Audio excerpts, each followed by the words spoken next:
दोस्तों, आज के इस वीडियो में हम चर्चा करेंगे प्रधानमंत्री राहत कोष और प्रधानमंत्री केयर फंड अर्थात पीएम केयर फंड के बीच में क्या अंतर होता है। जैसा कि हालिया परिस्थिति में यह मुद्दा काफ़ी उठा था कि पीएम केयर फंड में जो भी राशि एकत्रित की गई है उसे सार्वजनिक क्यों नहीं की जा रही है। इस बात को लेकर काफ़ी विपक्ष ने भी सवाल उठाए थे। इसके ऊपर आपको एक वीडियो भी प्रोवाइड किया गया है जिसकी लिंक आपको डिस्क्रिप्शन में मिल जाएगी। आप वहाँ से देख सकते हैं कि पीएम केयर फंड क्या होता है। देखा जाए तो देश के साथ साथ पूरे विश्व की स्थिति इस वक्त अच्छी नहीं है और भारत में भी आए दिन कोई ना कोई प्राकृतिक संकट आते ही रहते हैं। तो भारत की प्राकृतिक आपदाओं से निपटने के लिए एक राहत कोष की स्थापना भारत में की गई थी। कब की गई थी? स्वतंत्रता के समय ही सन 1948 में कर ली थी। इसकी मौजूदगी में भी वर्तमान केंद्र सरकार ने एक और राष्ट्रीय राहत कोष पीएम केयर फंड की स्थापना कर दी है। अब लोगों के मन में यह प्रश्न जाहिर है उठना कि आखिर इन दोनों के बीच में क्या फ़र्क होता है, क्योंकि हैं तो दोनों राहत कोष ही, लेकिन इनके बीच में क्या फ़र्क है। तो हम सबसे पहले चर्चा करेंगे प्रधानमंत्री राहत कोष के बारे में। प्रधानमंत्री राहत कोष की स्थापना भूतपूर्व और स्वर्गीय प्रधानमंत्री जवाहरलाल नेहरू ने जनवरी 1948 में की थी। इसकी स्थापना का मुख्य उद्देश्य पाकिस्तान के विस्थापितों की सहायता करना था। वर्तमान में इस योजना के तहत जुटाई गई जमा राशि का उपयोग भूकंप, चक्रवात, बाढ़, सुनामी और अन्य प्राकृतिक आपदाओं में मारे गए लोगों के परिवारों और प्रमुख दुर्घटनाओं और दंगों के पीड़ितों को तत्काल राहत देने के लिए उपयोग किया जाता है। इसके अलावा इसमें किडनी प्रत्यारोपण, हृदय की सर्जरी, एसिड हमले और कैंसर उपचार जैसे कई चिकित्सा उपचारों के खर्च को आंशिक रूप से ज़रूरतमंदों को इस फंड के तहत उपलब्ध कराया जाता है।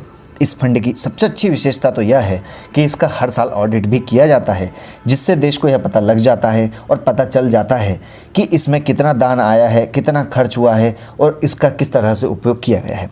इसके लिए आप नीचे विवरण दिया गया है, आप देख सकते हैं कि किस वर्ष कितनी राशि आई थी और कितनी खर्च की गई है और कितना शेष अमाउंट बचा हुआ है। जैसा कि हम अगर बात करें वर्ष 2018-19 की, तो 783.16 करोड़ रुपए आए थे, जिसमें से खर्च हुए थे 212.50 करोड़ और जो टोटल अभी करंट में बैलेंस है वो 3800.44 करोड़ रुपए है। तो इस तरीके से ये पूरी जानकारी दी गई है कि किस वर्ष कितना आया है और कितना व्यय किया गया है और कितनी अभी करंट में जमा राशि है। अब सेकंड आती है कि पीएम केयर्स फंड क्या है। पीएम केयर्स फंड की स्थापना वर्तमान प्रधानमंत्री श्री नरेंद्र मोदी के द्वारा पीएम केयर्स फंड की स्थापना कब की गई थी, तो आपको याद रखना है कि 27 मार्च 2020 को की गई थी। इसकी स्थापना के पीछे मुख्य उद्देश्य भारत में कोरोना वायरस अर्थात कोविड-19 महामारी जैसी किसी भी तरह की आपातकालीन स्थिति से निपटने के लिए वित्त की व्यवस्था करना है, जिससे देश में जब भी ऐसी कोई स्थिति आती है तो धन का अभाव ना हो और सारी गतिविधियाँ सुचारू रूप से चल सके। पीएम केयर्स फंड का फुल फॉर्म होता है प्रधानमंत्री नागरिक सहायता और आपातकालीन राहत निधि या फिर the prime minister citizen assistance and relief in emergency situation fund. अब हम बात करते हैं पीएम केयर्स फंड की सबसे अधिक आलोचना किस बात को लेकर हुई थी। तो पीएम केयर्स फंड की आलोचना इस बात कर लेकर हुई है कि इसका ऑडिट किसी विश्वसनीय संस्था द्वारा नहीं किया जाएगा, लेकिन अब इसके लिए भी ऑडिटर नियुक्त कर दिया गया है। तो अब विपक्ष के सवाल उठाने का इस बात पर कोई भी मतलब नहीं उठता है। अब हम बात करेंगे पीएम केयर्स फंड और प्रधानमंत्री राहत कोष के बीच में अंतर भिन्न तुलनात्मक आधार पर। पहला आता है पीएम केयर्स फंड और दूसरा रहेगा पीएमएनआरएफ। उद्देश्य की अगर बात करें कि स्थापना का उद्देश्य क्या था, तो केयर्स फंड का उद्देश्य था कोविड-19 से प्रभावित गरीब लोगों की मदद के लिए और प्रधानमंत्री राहत कोष का उद्देश्य था पाकिस्तान से विस्थापित लोगों की सहायता के लिए। दूसरा आता है कि केयर्स फंड की स्थापना 27 मार्च 2020 को की गई थी, तो राहत कोष की स्थापना 1948 को की गई थी और इन दोनों फंडों का जो अध्यक्ष रहेगा वो पदेन प्रधानमंत्री रहेगा।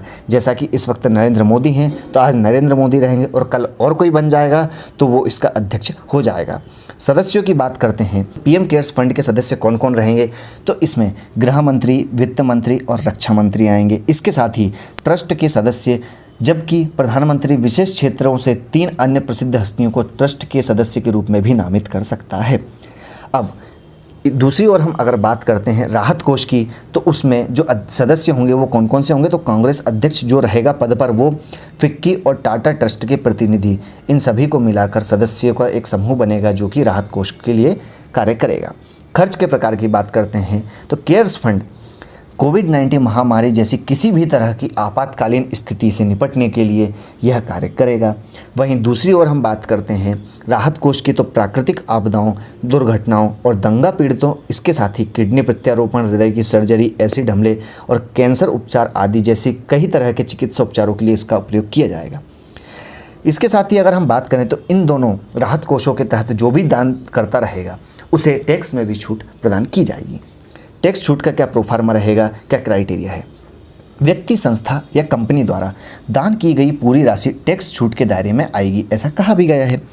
PMNRF में दान देने वाले सभी योगदानकर्ताओं को धारा 80G के तहत आयकर में छूट भी प्रदान की जाएगी। जो भी इनकम टैक्स रहेगा उसमें इनको छूट भी प्रदान की जाएगी। तो यह थे कुल PM केयर्स फंड और प्रधानमंत्री राहत कोष के बीच में प्रमुख अंतर। उम्मीद है कि केंद्र सरकार जल्दी ही ऑडिट फर्म के माध्यम से PM केयर्स फंड में जमा की गई राशि के बारे में देश को बताकर यह भ्रम दूर करेगा और अपने ऊपर लगने वाले इस आरोप को भी गलत साबित करने की कोशिश करेगा। उम्मीद है कि इस वीडियो को देखने के बाद आप समझ गए होंगे कि प्रधानमंत्री राहत कोष और PM केयर्स फंड के बीच में क्या अंतर होता है। अगर आपको यह वीडियो पसंद आया है तो वीडियो को लाइक एंड शेयर करना ना भूलें। Thanks for watching. जय हिंद।